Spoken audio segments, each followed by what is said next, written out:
okay, I want to be the best version of myself. I want to be the best person that I can be in all aspects of life. And I'm going to address all the things that I don't want to address. Yeah. And not everyone's there yet.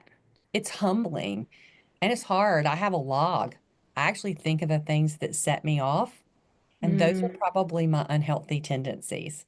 And every day at mhm. 5:30, my alarm goes off on my phone. I don't sit down, I don't journal, but the words say win, set off, and hope.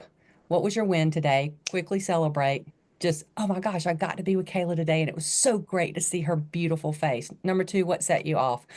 I got really mad at that person in the car while I was driving. I have a problem with road rage. Number three, what are you hoping for tomorrow?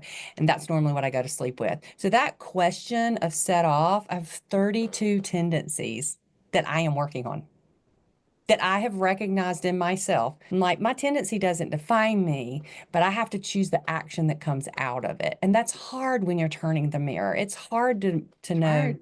you talk too much or you have blistery words when pressed against something. If someone questions your competency, you actually bulldoze over them. Or maybe when someone doesn't see you or value you, you shut care off, you close down and you won't even speak in the team room. And when we understand that about ourselves, that mirrors hard. But then when you understand those about yourself, you can recognize things in others. Hi, everyone. Welcome to the show. I'm so excited because today we have a special guest. Masi Willis is here with us. And Masi is a leadership coach, certified people and culture guide, and founder of the Mason Effect, a consultancy dedicated to helping individuals and organizations unlock their potential through self awareness, others' awareness, and intentional leadership. With a career that began as a claims adjuster at State Farm for 20 years, she transitioned into brand strategy and leadership development, drawing from her own transformative journey, including a personal weight loss of over 100 pounds. Masi is passionate about empowering teams to build healthy cultures and high-performing teams, guided by her mission to change the world one person at a time. Masi, welcome, and thank you so much for joining us today. Man, I'm so glad to be here, Kayla. Thank you so much for inviting me. And I can't wait to get to know your listeners and chat with you and have them benefit, hopefully, from our conversation. So this is fun.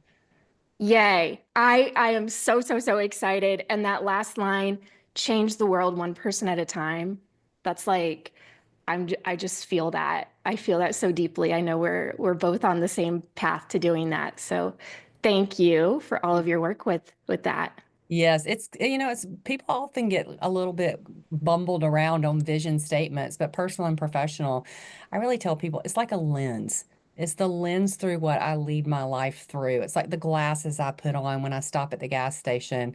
I want to change this person's life one person at a time. And so whether it's leading a team or whether it's leading my own self with the Ah, person serving me in a restaurant, I really have this lens of your one role is to change this person's life. So if we change lives for better, we change the world. you totally live that. Having met you in person and know you in person, you absolutely live that. So I love that. Thank you.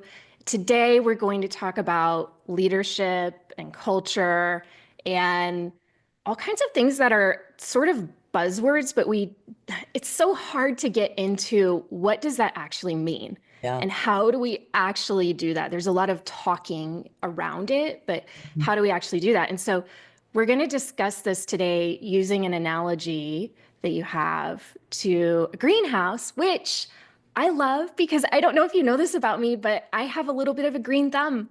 No And way. yes, yes. So I actually used to have a huge garden. I used to live on a farm. I always have all my plants around me. So this is one where I'm like, yes, let's talk about the greenhouse analogy. You're going to be awesome. You'll be my expert gardener. Yeah, we'll do it. We'll do it. Okay, so let's dive into it. And really the first question I wanted to tackle around this is why is leadership like growing a garden to begin with? What does that mean? Well, you alluded to it earlier, and I am known for asking hard questions to hard-headed people and just saying things like they are, but leadership's become a cliche. Like the word leadership to me has been watered down. I used to produce movies. So almost like when someone says, "Oh, I produce movies," and you're like, "Yeah, right. You just paid for it." No, I actually was on set and produced the film. So leadership's kind of the same thing. And most often people believe that you have to be a leader or in leadership, you have to lead a team or you have Mm. to have people. But you don't necessarily have a full greenhouse, but you're still growing plants. So I like to say, when people are thinking about leadership and a leadership culture in their home or in their organization, that is compared to like the greenhouse. A gardener needs a greenhouse to do what? What does a greenhouse do for plants? It keeps them safe. It helps them have the right temperature. Yeah, Yeah. shields them from bugs and bad stuff. Right. So some people will say organizational culture is pool tables in the lunchroom or fun Friday or, we wear casual clothes on Tuesdays or Wednesday wacky day. It's people get culture mixed up with the things they provide, where really culture is how the greenhouse creates the perfect place for every plant to thrive, right? So if we look at you, leader, you project manager, project lead, project director, or you're a founder or a CEO, or you're a supervisor, maybe you're middle management, you actually are leading a group of people who are plants. Mm. And often we lead all of our plants in our organization exactly how I want to lead them. Right. So the greenhouse is, what are we doing in our organization or our family? You're leading your household, and so you can look at your house. What kind of environment and culture am I creating in my house for us to thrive? Are we cozy coffee drinkers? Are we wake up and we move right into breakfast kind of people? Are we let's have some quiet, as well as in the organization projects? What are you doing as a lead to create the best culture for your people to thrive? And we can talk about how we can know our people as well. Oh, okay. So many thoughts about that. So Okay, many go for thoughts. it. First of all, the pool table situation, so my background is in startups, specifically tech startups. And that one just makes me chuckle because that's literally what some organizations do, is Yeah. they just put the pool table in there, check it off the list. Oh, culture. Okay, we got that done. We ordered some t-shirts and we got some snacks. Like we're good to go here.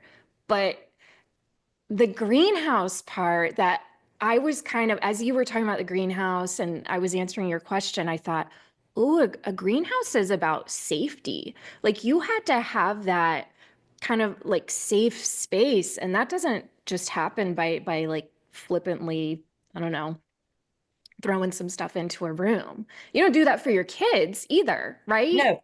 And you Yeah. think about the structure. If I'm in Hurricane Alley or Tornado Alley, my structure, my organization, my greenhouse has to be specifically built a certain way. If we're in Florida versus being in the Midwest, where maybe everything's sunshining and peachy down in Georgia and Florida, but Midwest might have rain and dry spells, when you think about the structure of the greenhouse, you're thinking about, is it going to keep these plants safe? Do I have a way to cover half of it with maybe a black tarp so I create more shade?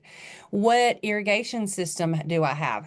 Who am I watering? Where am I watering? Do some of those plants need to be rooted into the ground, or do they need to be planted in small pots Mhm. that are we're actually cultivating those plants? Because eventually, coming out of our culture or out of our greenhouse, we will take this out and possibly into the fields where we will grow harvest.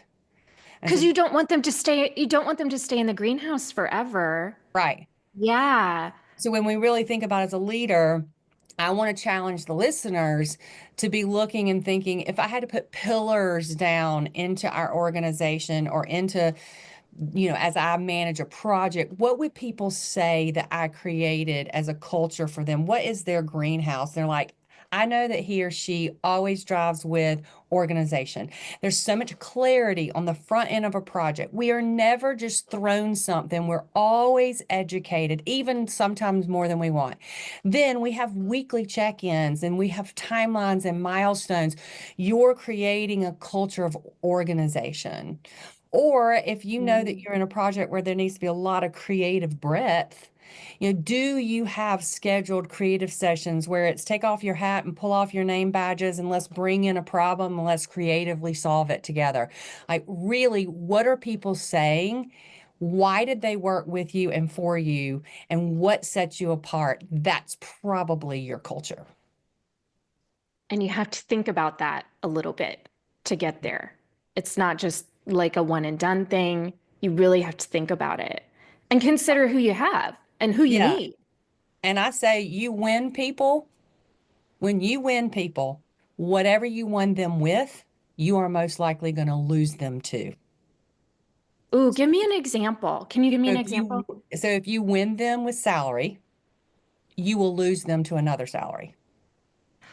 If you Because that's win, the thing that's most important to them. could be, you Could think be. it is, but most often it's really culture. But we don't lead with culture. We lead with pool tables. We lead with, here's your co-working space. Like, we like to work in chairs and have coffee and chit chats. But if you lead with, hey, we're going to give you a very clear path. We want to, we actually pour into leadership development. You might do the widget, the thing you do, but we want you to be who you are because you Mm. do the thing you do. And we want you to be a better version of yourself at home, within this team, and within our organization and community. So not only do we grow you on skills, we grow you on personality awareness and others awareness as well. Simultaneously, in a digital world, we care about relationship. We love having Friday lunches together because we just shut all the work off and we just want to be present in every, like, what is that? When you win them to that, I don't care if they get an offer for $5,000, $10,000 more. Most often they won't leave for that. And if they would, and you were to look back over the culture and how they were, if they were thriving, then you would probably be able to talk to them about how to keep them. But what you win them with is what you'll lose them to. Uh, wow. Yes. Okay, first of all, I'm thinking back to every place I've ever worked. And no, I think it's really difficult to build a culture like that and Yeah. to help to lead others like that. I really do because thinking back to every place I've worked, that's just so rare. Hmm. Everything you described is so rare to have that investment at the leadership level to to care and cultivate that for your Hmm. team. But um, I I want to get to our next question too, because Yeah, I want to make sure we get through this list. And there's just so many things we can touch on within each one of these areas. I'm sure. getting more excited the more we get into it. Yeah.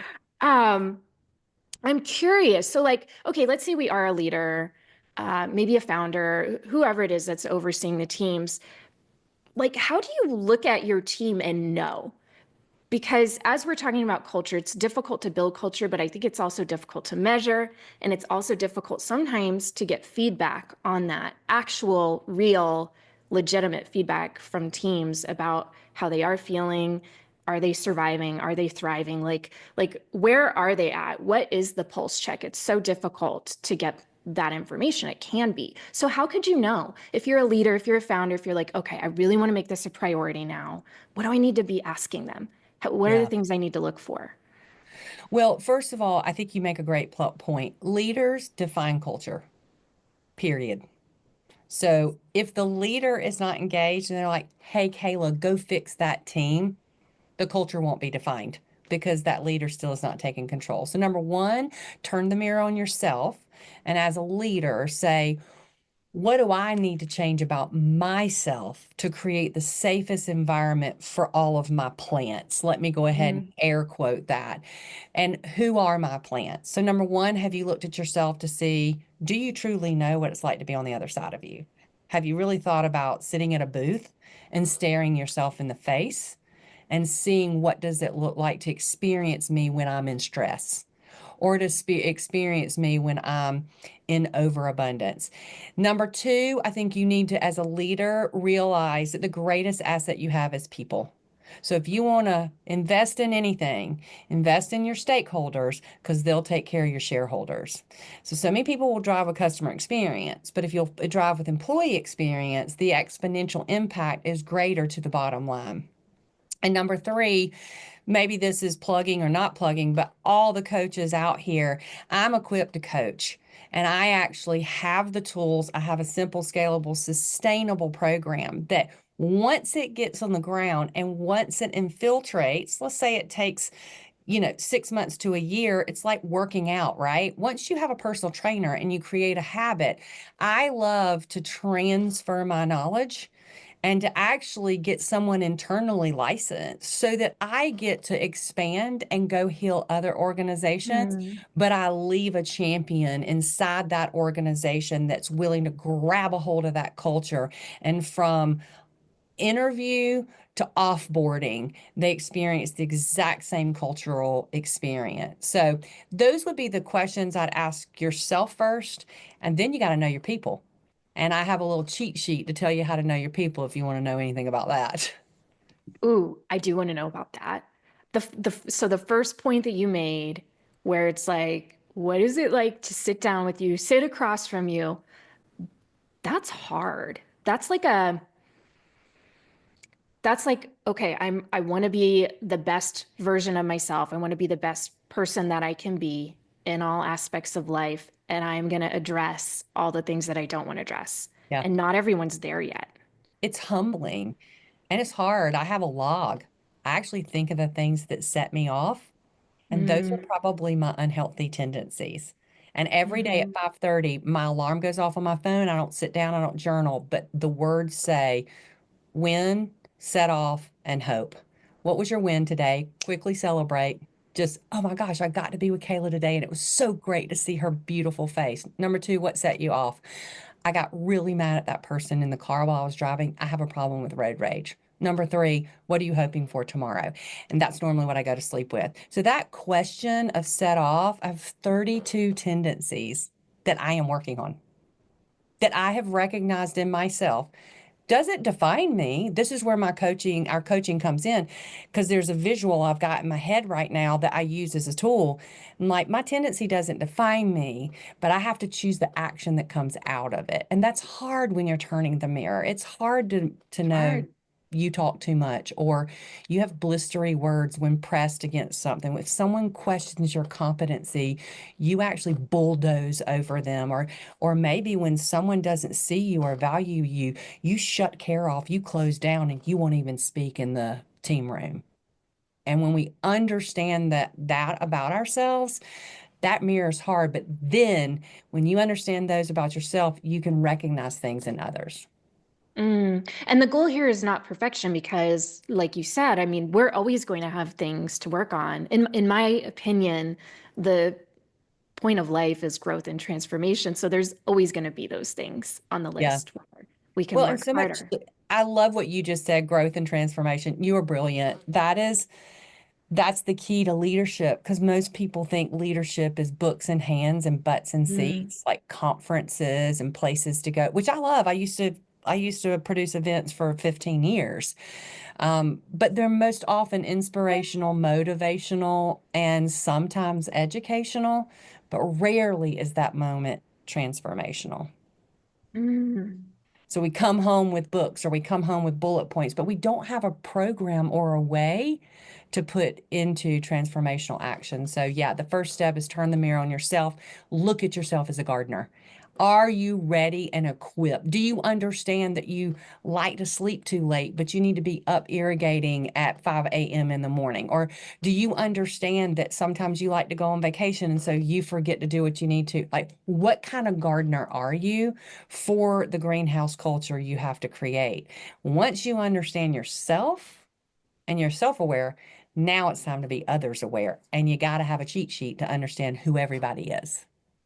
Okay, I have to know. Tell me about the cheat sheet. What is this? Yeah, so think about a plant card. So you know Yeah. the little card? So tell me, especially since you really have a green thumb, what's on the front of the card most often and what's on the back of the card? The front would be a picture maybe and a description of what the plant is. Like this is a violet, and then it has the scientific name and maybe a little description. This plant grows, I don't know, it was found in the fields of Minnesota. And Exactly. then, yeah. And then on the back, you have the requirements for the plant, which are very specific. So, what kind of sunlight, how much water, how do you prune it? Like, just all the little things that are unique to that plant. Right. So you're seeing that analogy, right? Yes. So I think about the front of the card, think about this as like the interview. The way the person shows up. It's their profile picture. My name is Carolyn Mason Willis, but I go by Macy. So you've got my scientific legal name, but you have my nickname.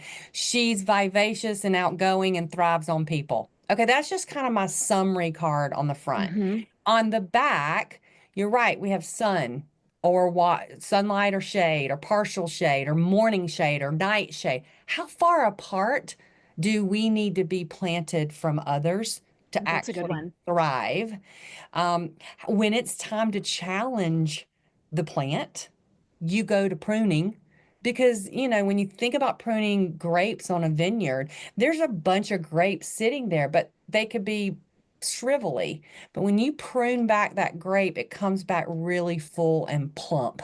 And so pruning's crucial. So I work with a program called Five Voices for Teams, and I can give you a cheat sheet or a plant card for every one of your team members.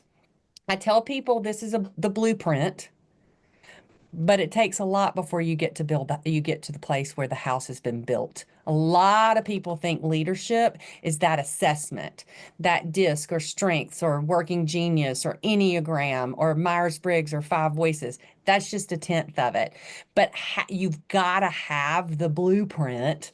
You've got to have that card to be able to put it in the culture where it best thrives. And so we use Five Voices for Teams because everyone is all five voices. Everybody has all five voices. It's the order in which they sit that make your leadership behavior specific to you. And it's a Mm. leadership behavior. It doesn't define you. It shouldn't hire or fire you. It's just the cheat sheet, the card to say, this is who you are. And this is how I work with you. And there's about four traits in that I could share that helps you know the difference between people and how they behave. Yeah, I want to say before we get into that, I want to say one thing because I know all my things. I know my Myers-Briggs, my Enneagram, the disc, like some I can't even remember the names of. Like I've done all of these, some of them independently, Sure. some with teams, right? But it's really interesting because sometimes you'll work at a place and they'll be like, okay, we're going to learn our disc profile today. Like this Yes. is a big thing we're doing for the team. Everybody's going to learn their disc. So you have somebody come in, they talk to you about that, you all answer the questions, and then you get excited because you're all typed, and then it's over. And then you don't do anything with that.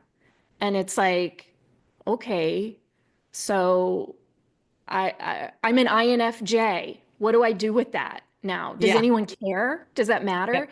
Like I like your approach because it's like this is one piece of it is knowing the type, but there's like a whole nine out of nine other steps that go along with this. Yeah. That's just 1/10.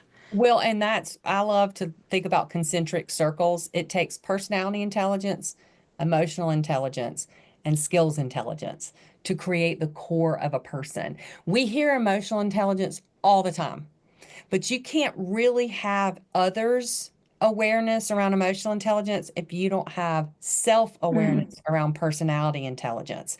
So all of these assessments are fantastic. Like you said, like they're the aha. But an aha with no action is a book on a library shelf. It's Yeah. knowledge with no action, but knowledge with action is transformational and change making. So That's what I love. I too, I'm an ENFP. So the way we live our lives are very different, but the way we work is very similar. And so when I'm looking at the place where if you and I were meeting together or you were my project manager, you would have to hear more words than you would naturally be used to hearing or needing or even wanting because you're an I and I'm an E. And a lot of people think that's people, that's energy, how you draw your energy. So if I can say to a leader or someone and go, hey, this person, they actually are battery powered. They have to plug in. So you've created a culture that is a common workspace. You need to have little booths so that these people who need to go plug in can go plug in. Now, the others Mm, of us that are extroverted, we're very much more solar powered. The environment gives us energy back. So when we go solo into a closed door, into a room, and we're locked in by ourselves and we're digging into whatever, after about 4 or 5 hours, our power's down. We need to get out into the world. I can go to the grocery store and shop. So these are the type little cards that I'm telling you as a plant card with 5 voices. When I'm able to do that, you're an INFJ, I'm an ENFP. But if I were to say I'm a connector creative pioneer, you're like, oh, she probably connects dots and people around creative ideas and she can pioneer make it happen. mm. And so it's a more speakable language that And it's a shared language. yes, We had to have that.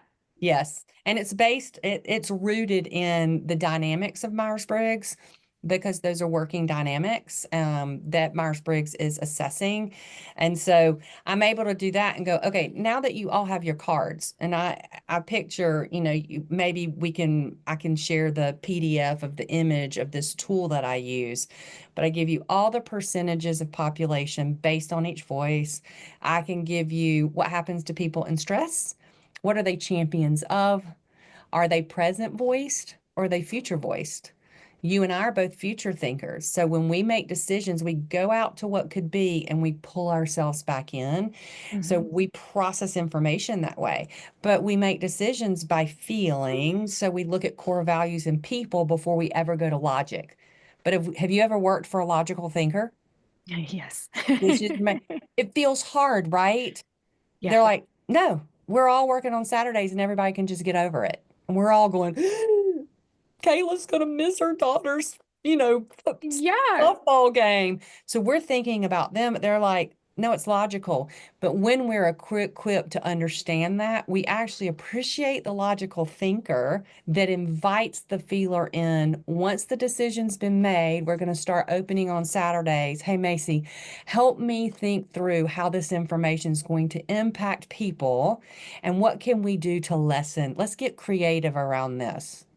So now we're inviting all the voices to the table. Now we're valuing and appreciating everyone's unique voice and put together, we understand every way to help the culture thrive. Mm. I have to say, side note, all my best friends are ENFPs, so no wonder I like you. I'm I not love surprised it. you are either, I but love it. I yeah. love it. Okay, so can we see the five Voices. stuff? So you'll be able to look at this image, and it's a cute little card, quick little card. It's not quite like the plant card, but imagine it being your plant card. And it's got the 5 voices listed as like little bars. Okay. So from the left, it goes nurture, and then it's creative, then guardian, then connector, and finally pioneer. We actually put them in that order because that's in order of how often people are heard at a table. So imagine if you have a project team, you're all sitting Hmm. around the table and there's maybe 15, 20 people.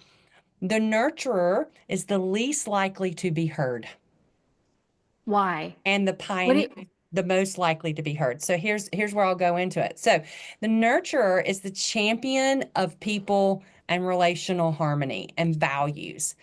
They represent 43% of the population. However, because they're so focused on harmony, they will not speak until everybody else has spoken. They will most Mm. often want to see or hear what is everybody else saying to make sure, I don't trump that idea.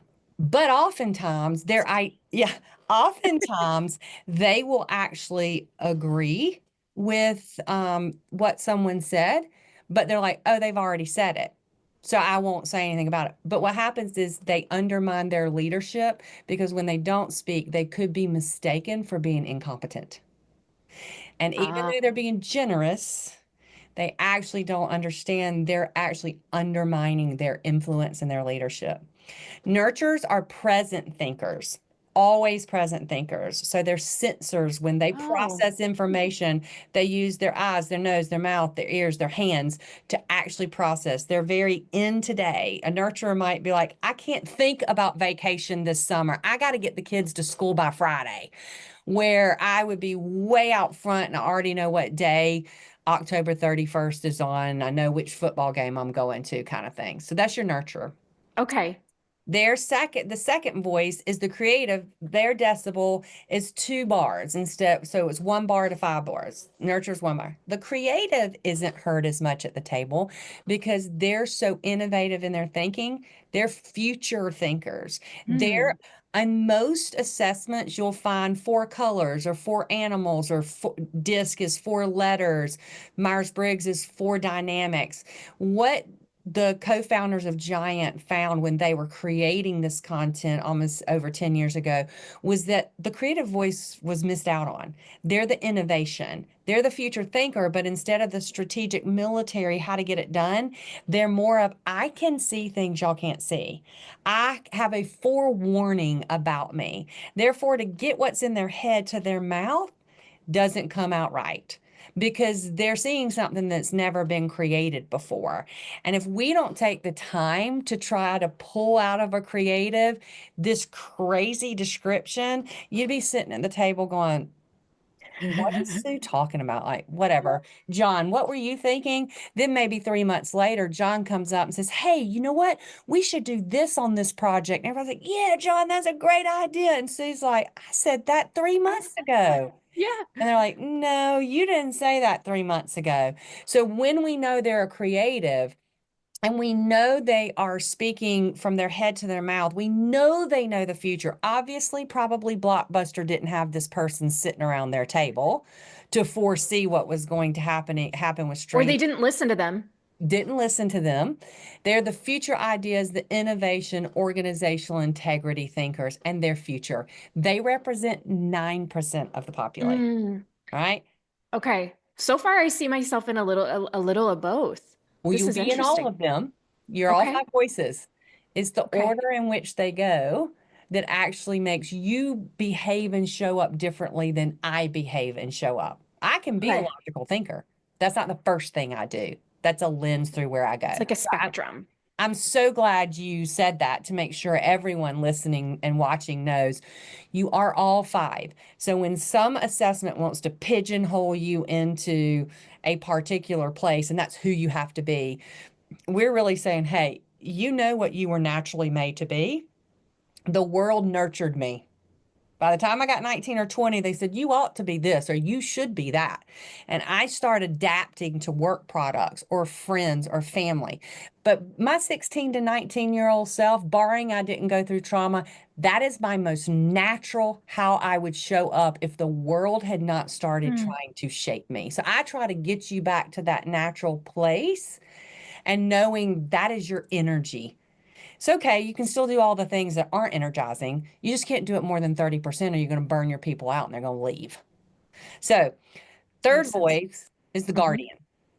Okay. They are the champion of that due diligence, that resources, efficient processes, and systems. They are also present voiced. And the guardians guard the bottom line. They Yes, we know guard. these You yes. know these people, they're like, let's have project A. What about what's option B? Or let's do a pilot program. They're the ones at Chick-fil-A saying, let's test the spicy chicken in Nashville, Tennessee. They're always wanting to make sure and guard, no matter what, that the thing gets done. They are very present voiced. So the nurturers and the guardians are the only present voices. Guardians are 30% of the population. So Okay. can I just, let's do the math. Nurture guardians, present thinkers. Yeah. They are We're 43 and 30%. 73% 70. of the population thinks present today, maybe a week. But 27% are future thinkers. So for all these CEOs and leaders and future thinking people, awesome. But remember, that's most likely not what you're leading. That's not the language of your team. Correct. So if you show up with some brilliant idea and you have a deadline by Friday, your guardian isn't going to be okay with your blissful blue sky dreaming right now. So know your Okay. space, know your time. I'm yes, I have an entrepreneur client who often says this like why do they not see what I see? Like why do they have to be so, always saying no to my ideas, always saying why we can't do it? So It's what's this. happening is inviting them to the table. If your entrepreneur client would put on that hat and go, okay, I'm a future thinker. So instead of sharing my idea and saying, what do you think? You can invite that guardian and nurture in and say, hey, I really need your brilliance. I need you to think what's going to work, what's not going to work. Poke all the holes in this idea. Or, hey, collaborate with me. Don't critique yet.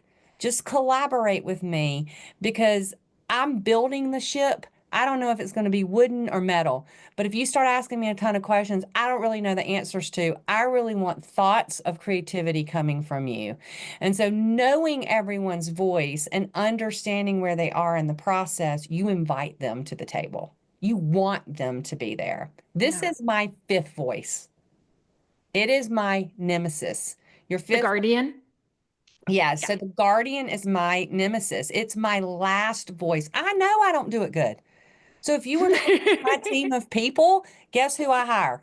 I have a bookkeeper, I have a financial advisor, I have a social media and future thinker for that. I have an EA, everybody who guards. I hire Yes. and I block on my calendar every single Friday from 2 to 5 says guardian time. It forces me into the 30% I do not like doing, but I have to. I can't be gluttonous. None of us can. We're all five voices. I'm in So, the same boat. I'm in the yeah, same you boat. are. It's like, yeah, I You do would not be. want to do that stuff. That's the stuff I hire out. Yes. This is fascinating. Okay, Yeah. I'm seeing You're myself. getting it. So that's the third voice. The fourth voice is the connector. That's my first voice. We Okay. have 4 decibels on the 5 decibel chart. And the reason being is you're always going to hear us talking. We are the champions of relational networks, collaboration, and the most effective communicators. We love to connect through people.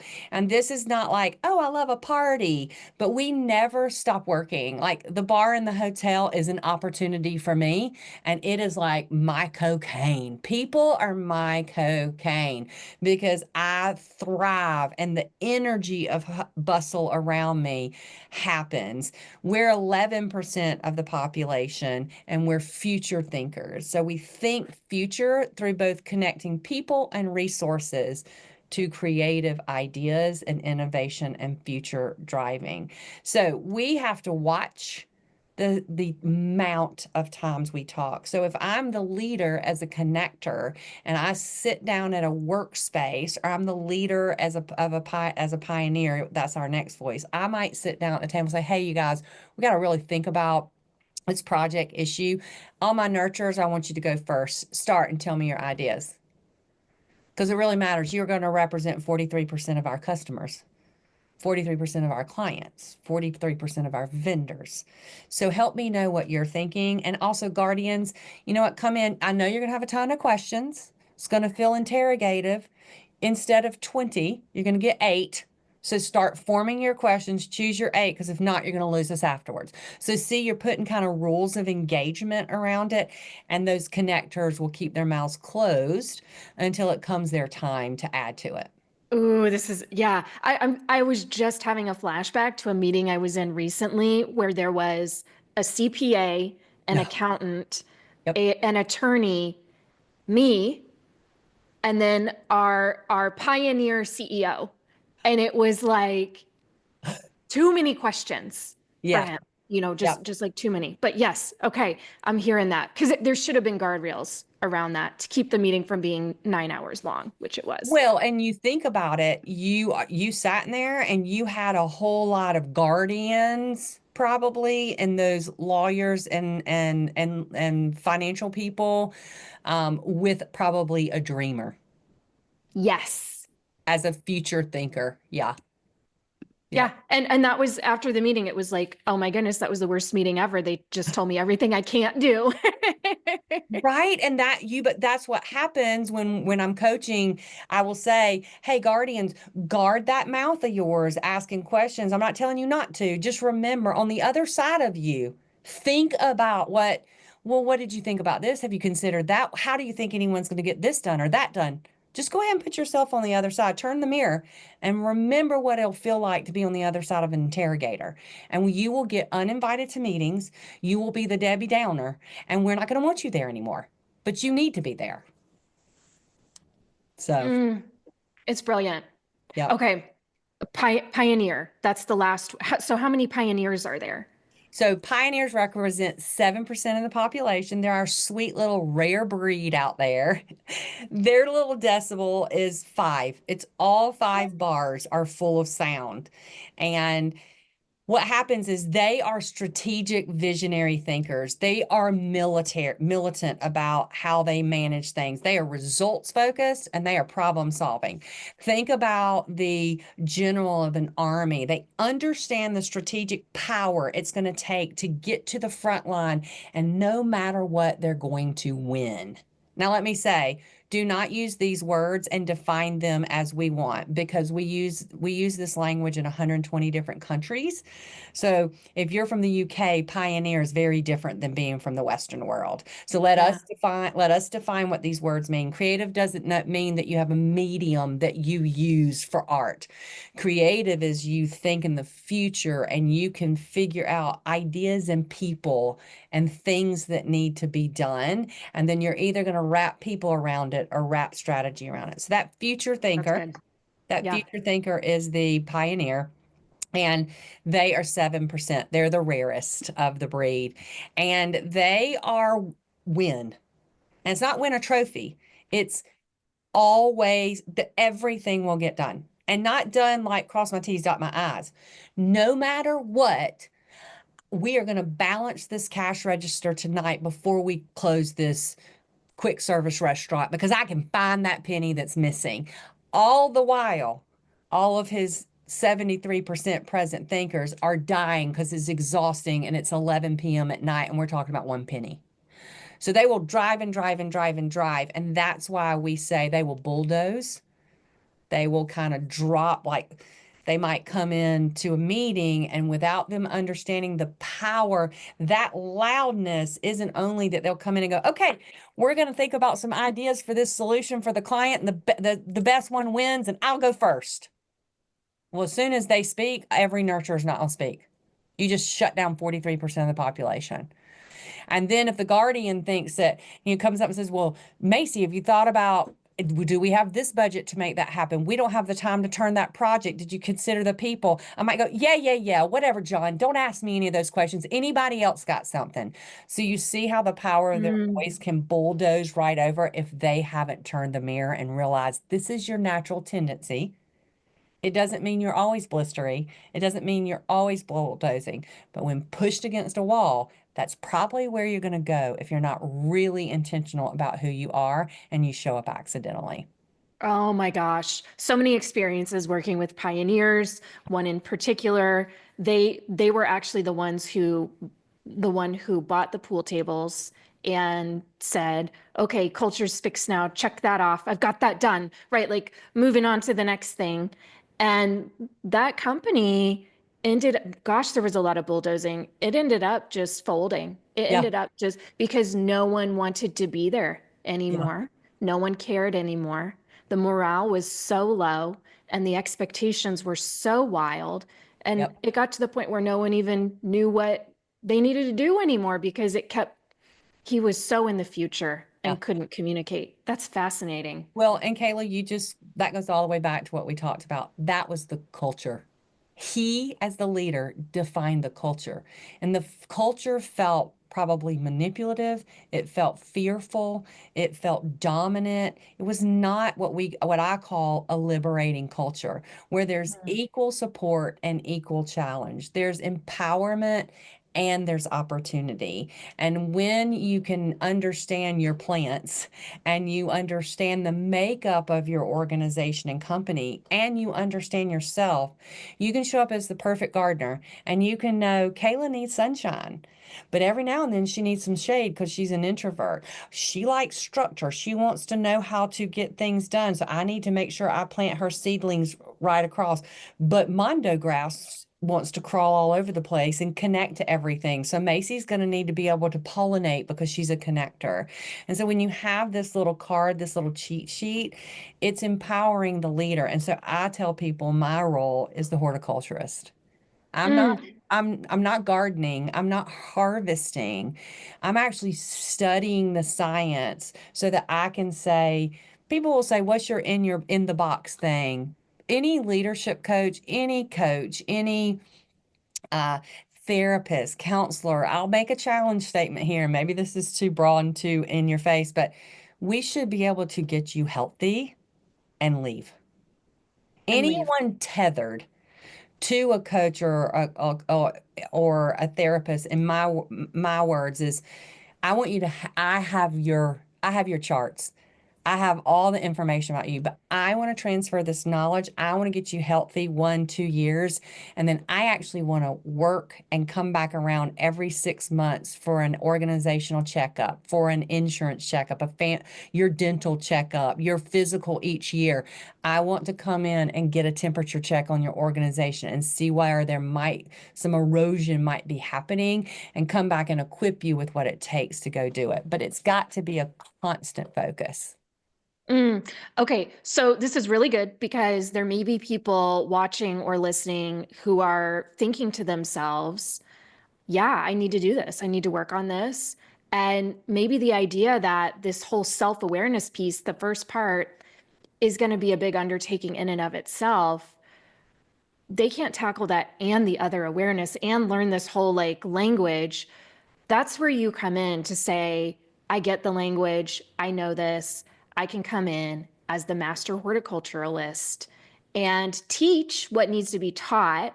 Hmm. Love your strategy about kind of like training the trainer that would Hmm. take over after you've done that work and they can oversee that. And then you come back for a Yeah. temperature check later. Is that how it works? Is that how most of your engagements work? Yeah, most of my engagements do work like that, but I love to think generosity, and generosity isn't just financially, it's more of like, how can I put you in a safe place to understand that I want to be generous in transformation? So I actually provide two different directions. Like if it's an enterprise organization or an organization that has, a couple of $1,000s a month to invest in their team, great. If you want me to come in and we have a plan towards transformation and a champion, awesome. But if they're like, Macy, we're a 6-person insurance agency, but I am turning over staff left and right, then I'm going to invite you to go have someone like myself just invest in someone who might want to be it, like pour into that person or there's different ways for you to get the knowledge. But yes, you can come to me as a coach that comes in with a plan to transfer and equip. Or if you're like, hey, I need a different solution because my finances, or one thing I won't give up is time. You got to have the time to do it. You got to be the leader and you got to have money. I'm not a quick fixer. I'm not going to work with them, get them aligned and fix them. Nope, I'm going to start with you. And then finally, it's not free and it's not cheap, right? It's not this like, here's $99 and you order a book for everybody. Or you're going to spend $5,000 I on mean, a, if it was, everybody would have this fixed. It'd be, right. yeah. Yeah. But your greatest asset are your people. And on average, if you turned over one person they cost you somewhere between $20,000 to $25,000 to flip them over and bring them back. So if you could take, that amount of money and impact 20 people, or 3/4 of that amount of money, and you keep your people, that in itself is an ROI. But then you can prove ROI in team performance based on some assessments that I use. But yes, that's how they can get involved or equipped. And then I have people all over the United States that if I'm not convenient, I'm going to find the right person. That's another generosity thing. Like, it doesn't need to just be me. I can help find other people. So yeah. Yay. Okay. I love it. I love what you do. I love who you are. As I Thank you. said at the beginning, I've met Masi in real life, and she provided transformation for me in just a short period of time. So I just love you. Love what you're doing. Thank you for being here with us. It's And been my pleasure. Yes. before we go, I would love it if you could share a little bit more with people about where they can find you. I will link up all your links, all your resources in the video description, but if you could share where people can find you, that'd be great. Sure. So this is interesting. I'm not real sure when this is going to air, but right now my website is themason.com, THEMASON effect, EFFECT.com. However, I'm taking my name. I have a tendency to not be enough, so I avoided using my name as a company, but now I will be transferring to MasiWillis.com, and that's MASI Willis.com. I'm on LinkedIn. So you can find me there with my name or the business name. And yeah, I have a podcast coming out. It's going to be called Lead Like You Mean It. And so that's just a place for people to engage with me and my style of I wanted it to be more like a resume, not necessarily like the thought leadership. Like, everybody keeps using the Yeah, buzzwords. I'm like, everyone's a thought leader. There's not one person that isn't a thought it leader. doesn't have thoughts. Yes. It drives me crazy. So I'm not going to be a thought leader. It's going to be more of a conversation like you and I are having, that people could tune into, listen to, and go, oh, this is what I've been looking for, or this is the type framework I want to use. So that's probably the best. Yay. Okay. Well, I'm going to link all of that in the video description. And before we go, I just want to say thank you again. Thank you for being Thank here with you. us. I It's been appreciate so fun. You're amazing.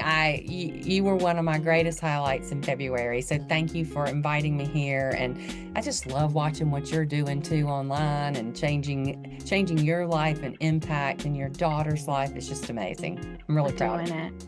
I'm all about it. Transformation, Oh, changing one life at a time. there you go. Change the world one life, one person at a time. Yeah, that's what you said. Yes, I like that. I Okay. love Thank you, Masi. Thanks, girl. Have a fun day. I appreciate you a ton. You too. You too. Bye. Bye.